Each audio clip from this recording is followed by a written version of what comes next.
gaurko gizarteak joera hori daukagu, espektakuluetara, nik uste ez da bakarrik artean gertatzen da kiroletan ere, eta beste zenbait gauzetan, espektakulua da importantena, musikan. Orduan, hemen ere, espektakularitate horren bila ere badabil pixka bat artea, ez? Hor ikusten da hitzen dian edifizioak, Guggenheim bera, eta ze arkitektura tipua da, ez? Ikusgarria, erabat. Orduan, zentzu hortan interesa badaiteke handitua izatea. Baina nik beste interes bat eta zitze egiten balin badut uste ezetz. Aldeta gehiago irutzen zait, ez dakit, balantza hortan, alde batetik azpiegiturak izugarri handitze hortan, eta bezaletik ze interesa dagoen balantza hortan, utxunea geozta handigu dela. Espektakularidade hori gustatu ala ez gustatu badala errealitate bat eta horrekin jokatu behar dezula. Eta ikusi berezin nola jokatu, eta jokatzeko orduan, balolazioak egitezke, eta hor badode inkluso, ez dakit, posturak eta ideologiak, ez?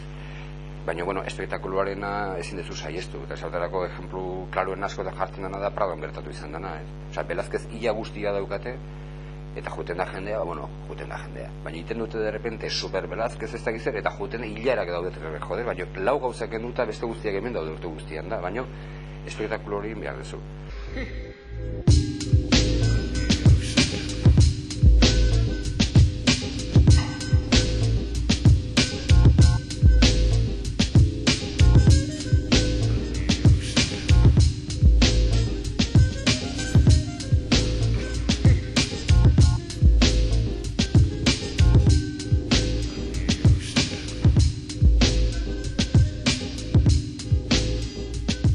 Zentro batek bai ematen dio hiri bati ikusgarritasuna munduan. Bilbo da hortan, Bilbo Guggenheim ondorioz eredu bihurtu dan gainea zera batez. Informazioarena eta gauzekin kontaktua eduki alizatearena nik ez uste baztertzeko da. Nik antxon da bilogortan ikusten nahikoa zarragiala kontuatzen ikusteko nola guaz eginean kezkatzen edo interesatzen arte garaikidearekin etzeon noa junik ez letzea, ez ikustea, ez katalogo bat jasotzea.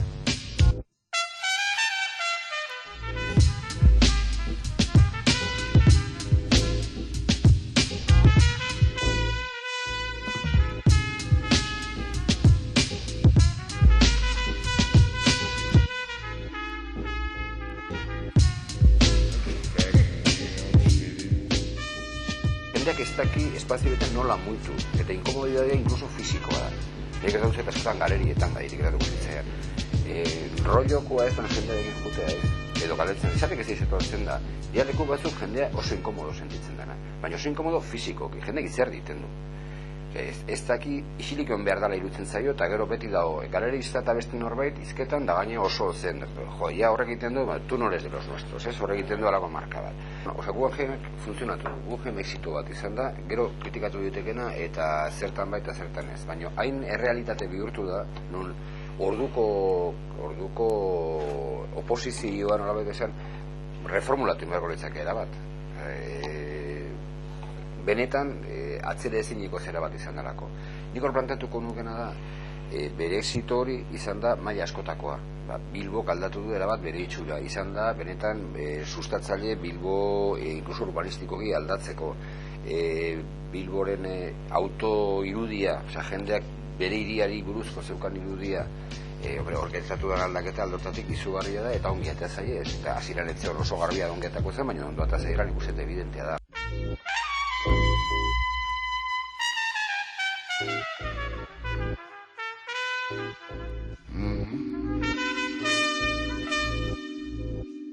Orduan, Guggenheim da gauza bat, eta eguneroko kultura da beste bat. Zuk fallo txiki bat balin badezu zure kontutan, eta ez balin badezu egunean entregatu zure dosierra egunean, nahikoa egun bat behan dutzea, eta ja galtzeko subentzio guztia eta dena, eta ez balin badezu dena justifikatzen azkenengo papera arte. Eta ez dezu subentzio izango. Eta aldiz ikusten duzu, Guggenheim batek hor gertatzen iruzurra lasai herri, Bueno, lehenengo ez dakize gertatu zen dibisakin, geho bain gertatu da, ez dakize, hor ez inok dimititzen, ez da ezer gertatzen, hori dana asumitu izan. Bai, dimititzen du, ez bakarrik dimititzen du, bota egiten dute eta salaketa jartzen diogu. Baina zuzendariak ez du dimititu. Hombre, nik uste normala dala, zuzendariak ez du lapurketarik egin. Beha jarri zuen. Bueno, hori gertatu diteke, enpresa pribatu batean, gertatu diteke, pago arten gertatu diteke, etxe bizitza batean. Administradore bat jartzen dezula auzuen artean, eta gero putakumiak eraman iten dura dirua. Zer guztetu hori dela fenomeno bat, hor lapur bat tokatu da, eta nik ulertzen dezu zenariak esatea, bueno, lehenengo gauza, salatu publiko gehi, bigarren batera, salatu, tipua bota, eta gaina salaketa bat jarri.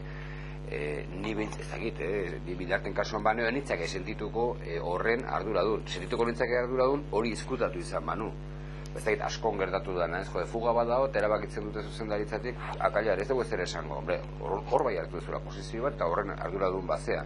Baina hori bere alateatzen bali badezu eta salatzen badezu, kasua gertatu ditezkela argian, ez da nola esan. Administrazioan norbait eta persona horrek, joder, hilabetero txiki, eta igual indizu kriston zulua, eta nun nahi gertatekela, hori zetuztegu hemen problematikaren. Ez, nik esat pixka bat etika bat badago, ez dakit, holako, ja berez, guen jeinekin diru asuntuan, beti halako mesibantza bat, ez da oso garbi jakiten baina ezarra.